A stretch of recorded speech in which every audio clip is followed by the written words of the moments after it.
আসসালামু আলাইকুম, welcome back to science smart study world.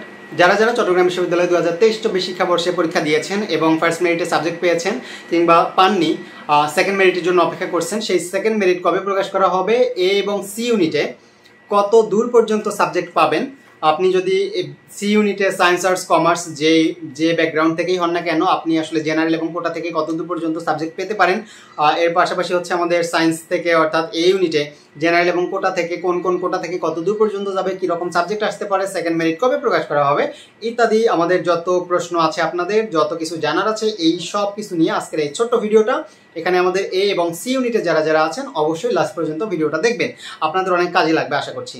এবং সেই সাথে এখনই একটা লাইক দিয়ে নেন। এই গরমের মধ্যে ভাই আপনাদেরকে আপডেট দেওয়ার ট্রাই করছি, এই গরমে ফ্যানগুলোও স্লো করে রাখছি, ঠিক আছে? তার না হলে আপনাদের কানে সাউন্ড যাবে বেশি। এখন আসেন, যদি আপনি লাইক দেন দিলেন, না দিলে সমস্যা নাই, বাট একটা কমেন্টস করে যান। এখন আসেন, এই ইউনিটে আমাদের কিন্তু এবারে লাস্ট পর্যন্ত সাবজেক্ট পেয়েছে 1463 পর্যন্ত ফার্স্ট মেরিটে 1463 সে পেয়েছে বোটানি। আর এবারে আশা করছি আমাদের মোটামুটি 1750 যারা আছেন, 1750-এর আশেপাশে প্লাস মাইনাস সামথিং, 1750-এর আশেপাশে যারা আছেন তারা আমাদের বোটানি পর্যন্ত যেতে পারবেন। ওকে, অ্যান্ড দেন ফার্মেসি কিন্তু পেয়েছে 67 পর্যন্ত, ফার্মেসি পেয়েছে 67 পর্যন্ত, এবং এই ফার্মেসি হচ্ছে সবার প্রথম চয়েস। সো এই ফার্মেসি এবারে মোটামুটি 85 পর্যন্ত যারা আছেন তারা অপেক্ষা করতে পারেন। 85 পর্যন্ত যার মেরিট পজিশন সেই স্টুডেন্টরা পেতে পারেন।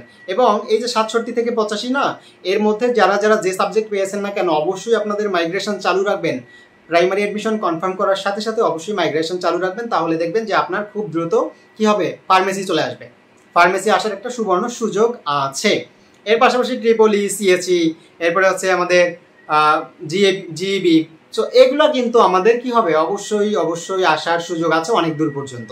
এবার আপনারা জানেন যে ট্রিপলি কিন্তু অনেক দূর পর্যন্ত গেছে।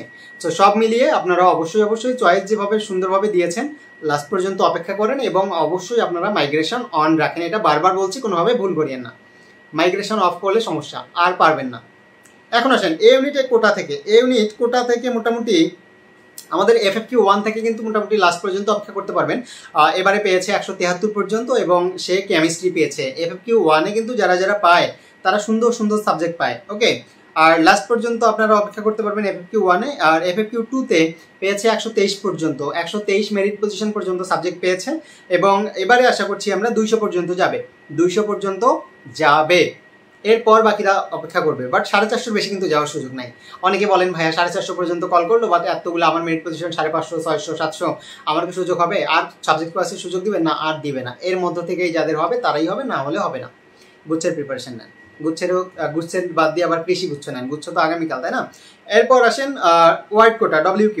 এই WQ তো হচ্ছে 43 পর্যন্ত পেয়েছে এবং সর্বশেষ স্টুডেন্টটা স্ট্যাটিস্টিক্স পেয়েছে। এবং এবারে আমরা আশা করছি 65 পর্যন্ত যাবে, 65 পর্যন্ত যাবে। টিকিউ কোটা থেকে সর্বশেষ 48 পেয়েছে জুওলজি।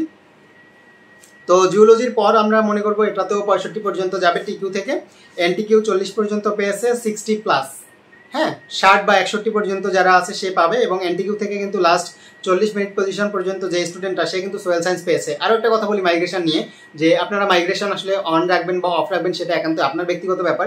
আপনি যদি 1, 2, 3, 4 নম্বর সাবজেক্টটা পেয়ে সন্তুষ্ট হয়ে যান এবং মনে করেন আমার 1, 2, 3 না আসলে ভালো, ওইটা আমার প্রয়োজন নাই, তাহলে আপনি এখানেই মাইগ্রেশন অফ করে রাখবেন, মাইগ্রেশন আর অন করবেন না। এখানে আপনারা প্রাইমারি অ্যাডমিশন কনফার্মের সময় অন করবেন না, অফ করে রাখবেন। আর যদি মনে হয় যে না এর উপর আমার যে সাবজেক্টটা ভালো আছে সেটা আসলে আমার আরও ভালো, তাহলে আপনি অন করে রাখেন। ওকে, আর 1 নম্বরে যারা আছেন তাদের অন অফের কিছু আসে যায় না, কিছুই করতে হবে না।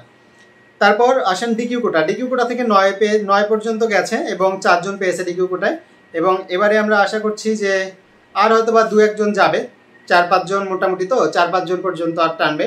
ওকে, দেন আর কি আছে, SEGQ থেকে 3 জন পেয়েছে এবং এই 3 জনের মধ্যে সুন্দর সুন্দর সাবজেক্ট, মানে ফার্মেসি পেয়েছে 2 জন আর 1 জন পেয়েছে মেরিন সায়েন্স। SEGQ, হ্যাঁ, একজন যদি কোনোভাবে মিস করে, বাট আমার মনে হয় না যে ফার্মেসি পাওয়ার পরে সে মিস করবে। তো একজন যদি কোনোভাবে মিস করে তাহলে আর হয়তো একজনকে কল করবে। PCQ কোটা থেকে কিন্তু এখানে একজনকেও কল করা হয় নাই, PCQ কোটা থেকে একজনকে কল করা হয় নাই এবং আশা করছি আর কল করবেও না। এবারে আসেন সি ইউনিট নিয়ে। সি ইউনিটে যারা যারা অপেক্ষা করছেন, সি ইউনিটে আমাদের সায়েন্স, আর্টস, কমার্স সবাই তো পরীক্ষা দিচ্ছে, তাই না? সো এই C1, C2 আছে। তো এইখান থেকে আসলে কে কতদূর পর্যন্ত যাচ্ছে এবং কোন কোটা থেকে আসলে কতদূর পর্যন্ত যাবে ইত্যাদি আপনারা একটু লাস্ট পর্যন্ত অপেক্ষা করেন। দেখেন বি ইউনিটে আমাদের বিজনেসে, সি ইউনিটে বিজনেস থেকে অর্থাৎ ব্যবসায় শিক্ষা শাখা থেকে যারা সর্বশেষ পেয়েছে হচ্ছে 356 পর্যন্ত। এবং এবারে আমি বলছি 450 কিংবা 470-এর মধ্যে যারা আছেন, 450 থেকে 470-এর মধ্যে যারা আছেন তারা অপেক্ষা করতে পারেন, বিজনেস থেকে যে কোনো একটা ভালো সাবজেক্ট পাবেন। লাস্ট পর্যন্ত ব্যাংকিং অ্যান্ড ইন্স্যুরেন্স পর্যন্ত যদি পেতে চান তারপরেও আপনারা পাবেন। অ্যান্ড দেন সায়েন্স থেকে 269 পর্যন্ত সাবজেক্ট পেয়েছে, এবার মোটামুটি আমরা 360 থেকে 370 পর্যন্ত 370 পর্যন্ত যারা আছেন সায়েন্স থেকে তারা অপেক্ষা করতে পারেন কমার্সের একটা সাবজেক্টের জন্য। অ্যান্ড আর্টস থেকে মানে হিউম্যানিটিস থেকে 70 পর্যন্ত পেয়েছে। এবারে আমি বলতে পারি তোমরা 90 to 95, 90 থেকে 95 যারা আছো তারা একটা সাবজেক্ট পাবা।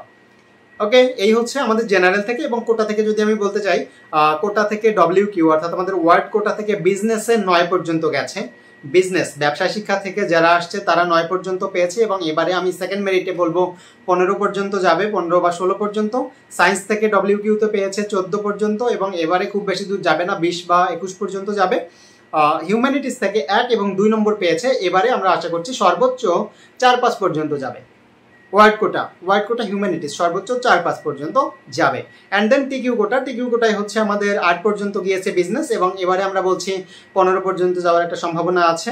দেন টিকিউ কোটায় সায়েন্স থেকে 20 পর্যন্ত গিয়েছে, এবং এবারে আমরা বলছি মোটামুটি সায়েন্স থেকে 30 পর্যন্ত যাবে। হিউম্যানিটিস থেকে 1জন মাত্র পেয়েছে, এবং এরপর আমরা সর্বোচ্চ 2-3 এই পর্যন্ত আমরা কল করতে পারবে টিকিউ কোটায়। ওকে, 2-3 যারা আছেন তারা, এর বেশি কিন্তু যাওয়ার সুযোগ নাই, কারণ হিউম্যানিটিসের সিটে অনেক কম। ওকে, এনটিকিউ কোটা থেকে 3জন পেয়েছে, সর্বশেষ 5 মেরিট পজিশন পর্যন্ত, এবং এবারে আমরা আশা করছি সেকেন্ড মেরিটে 10 পর্যন্ত যাবে। এরপর 1-3 পেয়েছে হচ্ছে সায়েন্স থেকে 1-3 পেয়েছে, এবং সর্বোচ্চ যদি যায় 6 বা 7 পর্যন্ত যাবে।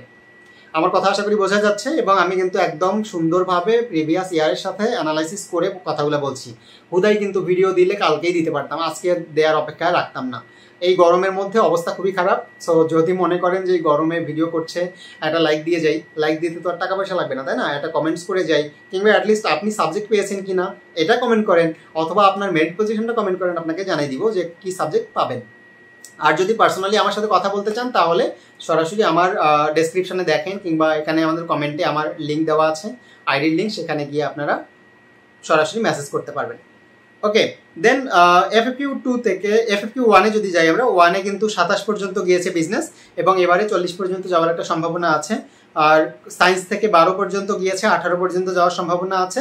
হিউম্যানিটিস থেকে কিন্তু FFQ1-এ কোনো সাবজেক্ট পায় নাই, অথবা হচ্ছে অ্যাপ্লিক্যান্ট ছিল না। অ্যান্ড দেন FFQ2-তে 36 জন, FFQ2-তে হচ্ছে বিজনেস থেকে 36 পর্যন্ত গিয়েছে, এবারে আমাদের 45 থেকে 50 পর্যন্ত যাবে বিজনেস।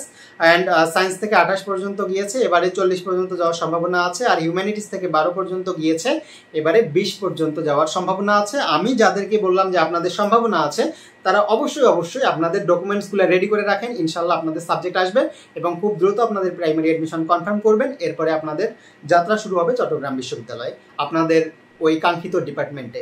এবং আমাদের সেকেন্ড মেরিট প্রকাশ করার একটা সম্ভাব্য সময় হলো 15 বা 16 তারিখ। 15 বা 16 তারিখের মধ্যে কিন্তু সেকেন্ড মেরিট প্রকাশ করবে, কারণ আমাদের ফার্স্ট মেরিটের প্রাইমারি অ্যাডমিশন কিন্তু কনফার্ম করার লাস্ট ডেট 6 তারিখ। ওকে, সেই পর্যন্ত সবার যেন সাবজেক্ট আসে এই আশাবাদ ব্যক্ত করে আজ এ পর্যন্তই, এখানেই তোমাদের সাথে বিদায় নিচ্ছি। আল্লাহ হাফেজ।